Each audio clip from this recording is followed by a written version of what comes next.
Boche gold and diamonds. Buy now, pay later. Pattambi നഗരത്തിലെ jewellery കവർച്ച കേസിൽ ഒരാൾ കൂടി പിടിയിലായി. ചാലക്കുടി മാള സ്വദേശി MK ജോസ് ആണ് പിടിയിലായത്. ഇതോടെ സംഭവത്തിൽ 3 പേരെ പോലീസ് അറസ്റ്റ് ചെയ്തു.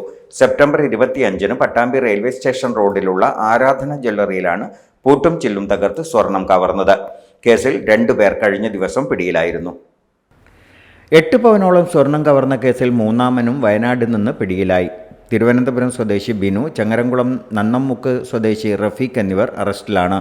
CCTV ദൃശ്യങ്ങളും അതിഥി തൊഴിലാളി ക്യാമ്പുകളും കേന്ദ്രീകരിച്ച് നടത്തിയ അന്വേഷണത്തിലാണ് പ്രതികളിലേക്ക് എത്തിയത്. മോഷ്ടിച്ച സ്വർണ്ണാഭരണങ്ങൾ പാലക്കാട്, തിരുവനന്തപുരം ജില്ലകളിലെ വിവിധ കടകളിൽ പണയം വയ്ക്കുകയും വിൽക്കുകയും ചെയ്തു. പ്രതികളെ കസ്റ്റഡിയിൽ വാങ്ങി തെളിവെടുപ്പ് നടത്തും. ഷണ്ണൂർ DYSP മനോജ് കുമാറിൻ്റെ നേതൃത്വത്തിൽ പട്ടാമ്പി CI അൻഷാദ്, SI ഉദയകുമാർ, ASIമാരായ അബ്ദുൾ റഷീദ്, ബിജു, സ്ക്വാഡ് അംഗങ്ങളായ മിജേഷ്, റിയാസ്, സൺഫീർ, കമൽ, സജിത്ത്, നൌഷാദ് ഖാൻ, സന്ദീപ്, മുരുകൻ, പ്രശാന്ത് എന്നിവരടങ്ങിയ സംഘമാണ് പ്രതികളെ പിടികൂടിയത്. Time kids pre school, Mannannur road, Vaniyamkulam. .view news.